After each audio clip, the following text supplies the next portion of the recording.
सुंदर होना ही था, क्योंकि बीते जमाने में आप मेरे बच्चे ही तो अपनी माँ के रखवाले थे।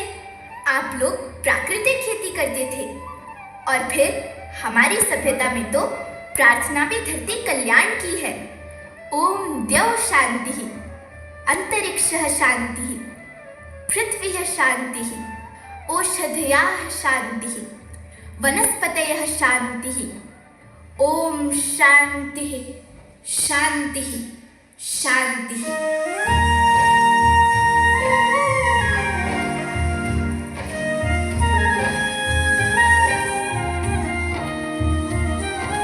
नदियाँ जंगल झरने पर्वत रखना इन्हें संवार के, इनको रौंदा तुम न बचोगे धरती कहे पुकार के। बेमौसम की वर्षा होती कहीं पे मिट्टी बंजर बनती, बंजर मिट्टी और भी तपती धरती कहे पुकार के।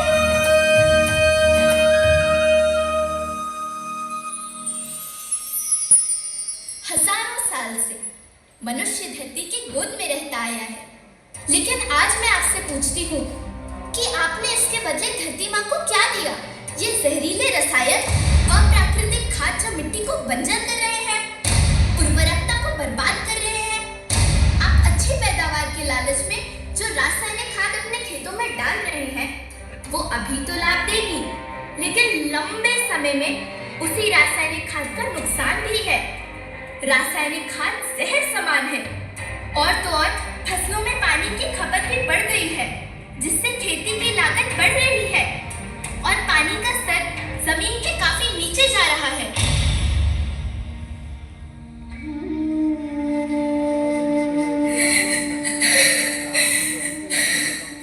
बच्चों, मैं तुम्हारी माँ हूँ। मैंने तुम्हें सुख से जीने के लिए पर्याप्त संसाधन दिए हैं, पर तुम्हारे लालच की पूर्ति के लिए नहीं दिए। ऐसा लगता है कि थोड़ी सी अधिक पैदावार और अपने लालच के लिए आप सब अपनी अगली पीढ़ी, अपने बच्चे के भविष्य के बारे में सोचना भूल गए हैं। सोचो, क्या तुम अपने बच्चों को ऐसे खेत देना चाहते हो जो बंजर हो?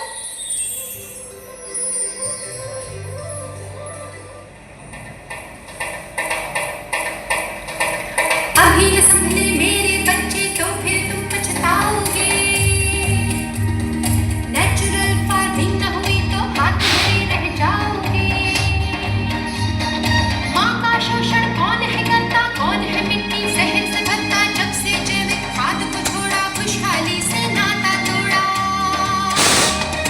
अभी न संभले मेरे बच्चे तो फिर तुम पछताओगे, तो फिर तुम पछताओगे। लेकिन धरती माँ, आपको सुरक्षित और प्रसन्न रखने का उपाय क्या है? एक ही उपाय है, धरती एक, परिवार एक, भविष्य एक। इस मूल मंत्र को आत्मसात कर लो। प्राकृतिक संसाधन को बचाओ, प्राकृतिक खेती को अपनाओ और परंपरागत देसी पद्धति से, जैसे गो आधारित उत्पाद, जीवामृत, बीजामृत, पंचगव्य, गोमूत्र छाछ का उपयोग करो, ताकि मिट्टी की उत्पादकता बनी रहे। याद रखना, मैं माटी हूँ, माँ होना मेरे नाम में बसा है। पोषण करने के लिए ही मैंने जन्म लिया है। करोड़ों सालों तक धरती पर सांसों की डोर आगे बढ़ाई। पेट भरा जब सबका, तभी मैंने संतुष्टि पाई। वो माँ हूँ मैं सबकी, जिसने जन्म न देकर भी जीवन संभव बनाया। अन्नदाता मेरे पुत्र किसान,